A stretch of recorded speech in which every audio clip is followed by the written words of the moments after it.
सलाम सिंध वासियों, हक़ मौजूद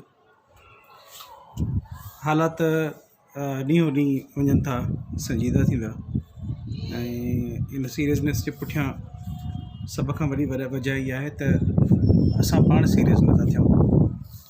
मूंखे त रोज़ रोज़ जो जेको वाधारो पईंदो वञे मुतासिरा मरीज़नि जे अंगनि अखरनि में ॾिसी करे, ख़ासि तौर ते सिंध में ॾींहों ॾींहुं अंग अखर वञनि पिया वधंदा। सिंध जे गादी वारे हंधि कराची में ॾींहों ॾींहुं अंग अखर वञनि पिया वधंदा। ॿियनि शहरनि मां बि मरीज़ ज़ाहिर पिया थियनि।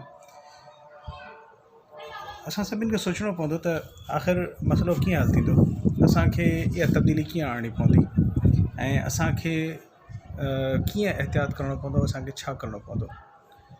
जेकॾहिं मूंखां पुछो त मूंखे त लॻे थो त असांखे कंहिं वॾे लेवल ते बदिलाव आणणो पवंदो। शऊर जी सख़्तु ज़रूरत आहे। सरकार जे एतिरे सख़्तियुनि जे बावजूदि, लॉकडाउन जे बावजूदि, एतिरे एडवर्टाइज़मेंट जे बावजूदि, बाशऊर माण्हुनि जे नियापनि जे बावजूदि, माण्हुनि जे ॻाल्हाइण ऐं ॿुधाइण जे बावजूदि बि अलाए छो असां में तब्दीली, असां में फ़र्क़ु, असांजे रवैयनि में फ़र्क़ु अचे ई कोन थो। असां फ़र्क़ु आणण लाइ तयार ई न आहियूं।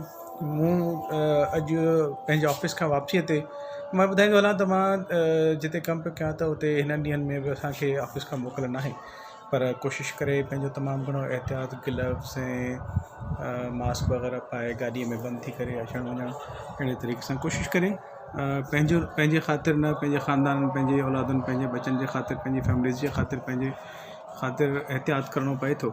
पढ़ियल लिखियल आहियूं त ज़ाहिरी ॻाल्हि आहे, पढ़ियल लिखियल थी करे निभाइणो पवंदो, रहणो पवंदो। ऐं इहा ई मशवरो मुंहिंजो तमामु पढ़ियल लिखियल दोस्तनि खे आहे त पढ़ियल लिखियल थी ॾेखारियो, बाशऊर थी ॾेखारियो। पढ़ियल लिखियल बाशऊर जो मतिलबु हरगिज़ बि इहो न आहे त जंहिं वटि डिग्री हुजे सिर्फ़ु उहो पढ़ियल लिखियल आहे। अहिड़ी का बि ॻाल्हि कान्हे का। जंहिं वटि बि शऊर आहे, जेको बि इंसानु आहे, जंहिंखे बि इंसानियत जे हक़नि जी ॼाण आहे, उहो मुंहिंजी नज़र में पढ़ियल लिखियल ऐं बाशऊर आहे। असां सभिनि खे पढ़ियल लिखियल ऐं बाशऊर थी करे निभाइणो पवंदो। असांखे पंहिंजे रवैयनि में बदिलाव आणणो पवंदो, असांखे एहतियात करिणो पवंदो। सिधी ॻाल्हि आहे त असांखे अवामी मेड़ ठाहिण खां, अवामी मेड़ ईअं न आहे त रुॻो 25-30 माण्हू, 100 माण्हू, 200 माण्हू अवामी मेड़ हूंदा, ऐं बिल्कुलु बि कोन्हे को। जेकॾहिं 2 माण्हू आहिनि त 2 माण्हू बि अवामी मेड़ आहे। मुंहिंजी नज़र में तव्हांखे कहिड़ी ख़बर त जंहिंसां तव्हां बीह करे कचहरी था कयो पिया, उन में कोरोना जो जरासीम मौजूदु हुजे? का बि ख़बर कान्हे का। छो जो 10, 12, 15, 14 ॾींहंनि ताईं त कोरोना वायरस जी अलामतूं बि ज़ाहिर कोन थियूं थियनि पियूं। त पोइ असांखे कीअं ख़बर पए त जेको असां सां बीठो ॻाल्हाए थो, या असां पाण जंहिंसां बीह करे ॻाल्हायूं था पिया, त उन में या असां में कोरोना जो जरासीम हूंदो या न हूंदो? इन करे एहतियात करण जी सख़्तु ज़रूरत आहे। हिन वक़्तु अलाए छो मुंहिंजो दिलि चए थो त मां सिर्फ़ु सिंध जी ॻाल्हि न कयां, पर मां हिन पूरे ज़मीन, पूरे ॻोल्हे जी ॻाल्हि कयां।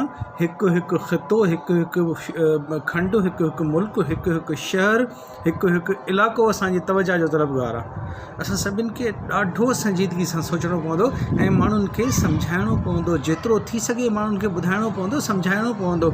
असां पंहिंजे सोशल मीडिया जे टूल्स खे तमामु ग़लति कमनि में इस्तेमालु कयो आहे। हाणे अचो वक़्तु आयो आहे त सोशल मीडिया खे सही कमनि में इस्तेमालु कयूं, माण्हुनि खे ॿुधायूं, माण्हुनि खे सम्झायूं, माण्हुनि खे शऊर ॾियूं त बाबा एहतियात कयो।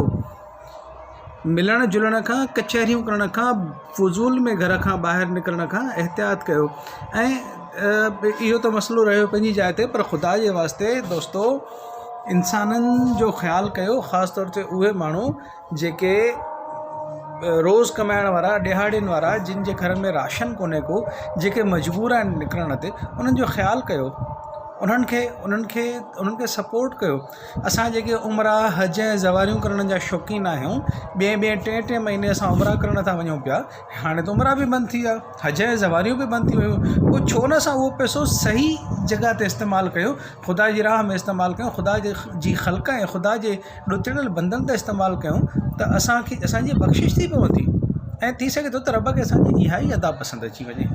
इन करे एहतियात कयो ऐं रब जे बंदनि ते ख़र्चु कयो ऐं उन्हनि जी सपोर्ट कयो, त जीअं अलाह जी मख़लूक राज़ी थिए ऐं अलाह बि राज़ी थी पवे। वरी इहा ई ॻाल्हि कंदुसि, एहतियात एहतियात एहतियात। इन खां सवाइ ॿियो को बि रस्तो कोन्हे को, न त इहा दुनिया तबाह थी वेंदी, दुनिया सां गॾु असां बि तबाह थी वेंदासीं। ज़हन में रखिजो।